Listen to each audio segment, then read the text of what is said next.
So we get that.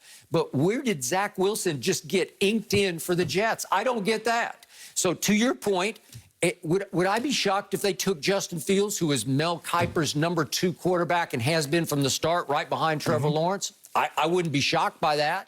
Would I be shocked if the Jets took Trey Lance? I wouldn't be shocked by it. Would you? No, I think for me, Skip, it's a foregone conclusion. Why?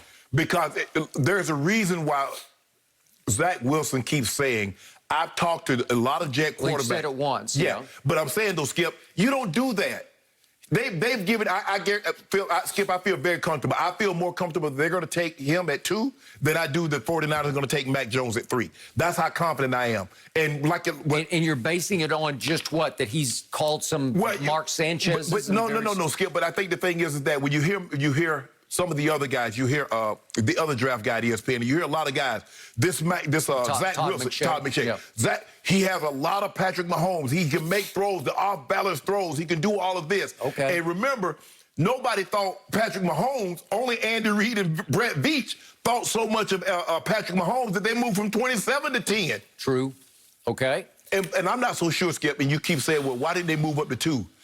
It seems to me that the Jets was unwilling to move off. Well, I'm sure. 2. Yeah. So so if they thought they could get someone other than Zach Wilson at 2, I guarantee you they would have moved. But they don't feel comfortable that they can get Zach Wilson at 3, 4. So they're going to stay put. We know the Jags were not moving off Trevor Lawrence. So that was a no-go. So it seems to me as high as the 49ers could get was 3, and they felt very comfortable. Because I tell you, I know how his dad thinks. His dad says, I'll take who you don't want, and I'll go win with that. So they say of the 3 quarterbacks that's going to be left, 2 we love, and I feel very comfortable with Trey Lance or Mac Jones.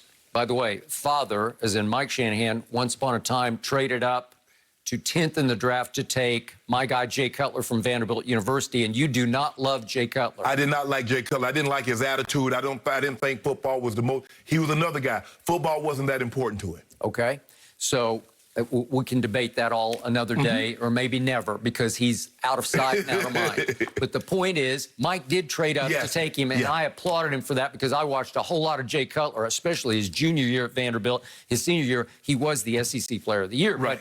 But the point is, there are going to be swings and misses because 42% of all quarterbacks taken in the first round don't make it to their second contract with the team that took them. Correct. Think about that. So almost half are swings and misses. Yes. Okay, so big misses. Of these 5, you know and I know right now the math, 2.5. Let's even just go to 2. 2, okay. 2 will be big swings and big misses. Yes. Now, maybe the Shanahans are so genius that they can take anybody and make him a success in their offense, right?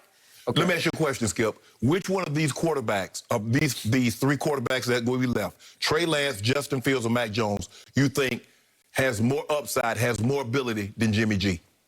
Oh, than Jimmy G? Yeah. Well, Trey Lance for a fact. Okay. But I might say several. Who we have left? Now, we got Justin Fields. Justin Fields, Mac Jones, I would take Justin Fields over Jimmy G. Who's the next one? Mac Jones. I think he's more poised and quicker-minded than Jimmy G is. Jimmy G gets blockheaded sometimes. He's got big talent. He's got arm talent. Right. He's got athletic ability. Right. But he freezes in big moments and comes apart. He can unravel when you least expect it. And although the collegiate level is not the NFL level, Skip, Mac Jones has been in big-time games, SEC championship, college football playoff, national championship game, the Iron Bowl. So when you play in those big games, and I don't know if Jimmy G had those big games at the level that he played at, that bodes well for you. Tom Brady was able to. That Orange Bowl, Skip, that he played Alabama, that was a big time. You play in the Michigan rivalry. You know, you play in big-time games, you get comfortable being in situations like that, as opposed to never having been in the... Now, not to say that you can't, Jordan in that national championship game, so him hitting big shots in big moments in the NBA Finals, that shouldn't surprise anyone. Yep, I agree. So I'm still trying to figure out, and again, I love John Lynch. Knew him when he worked here, have nothing but the highest respect for him as a player and an executive.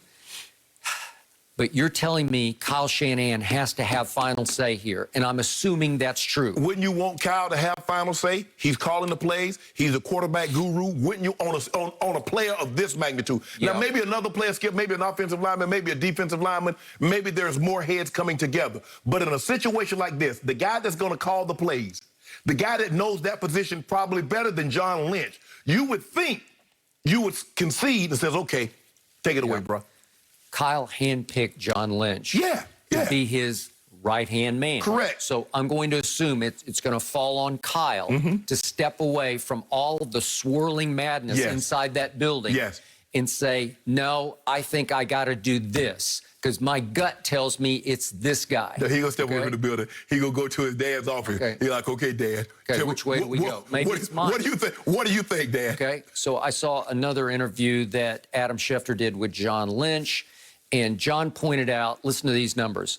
We have attended as a staff 176 college games and practices. We have conducted 400 Zoom calls.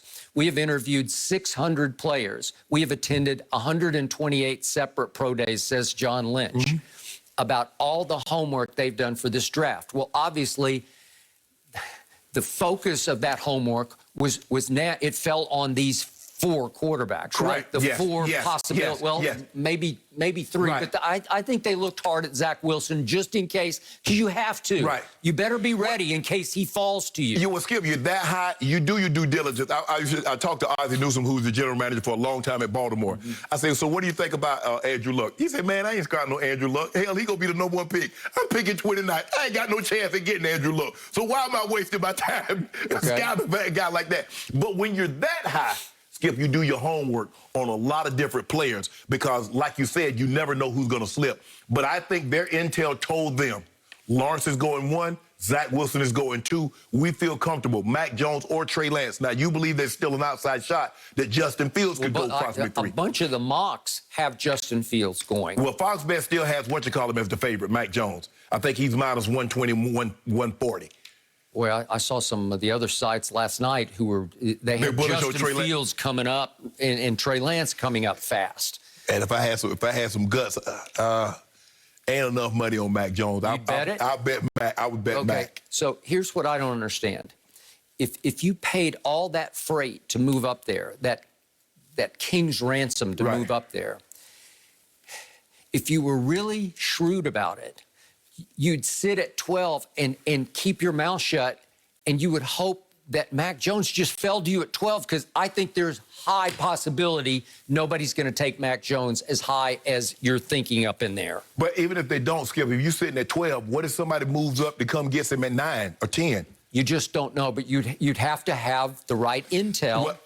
And I just think nobody's going to take Mac Jones except for San Francisco. I think the thing is that to take that element out of it, you hoping someone falls to you. You take that element out of it, you seize the moment, you put that into your own hand. Says, you know what? We're going to zoom up to number 3. We feel comfortable. Because, and I've said this, of the 5 quarterbacks, they probably got very, very similar grades. Now, Trevor Lawrence might be rated higher, but they feel comfortable with any of the 5. And it lets me know that even though 1 and 2 will be spoken for, they're like, hell, the other 3, we can win with those too. They're equal. Mac Jones is not the athlete that Trey Lance and Justin Fields. He can't run nearly as fast. But as far as throwing the football, just purely arm talent. And I read somewhere, Skip said, if you get over the look, Mac Jones is a hell of a football player. It's the same thing that got people off Tom Brady. He looked a certain way. He ran a certain way. But what about how did he throw the football? You still didn't tell me anything about that. He ain't running on his arms. Skip, he ain't got a bench press. So I understand. Give me a guy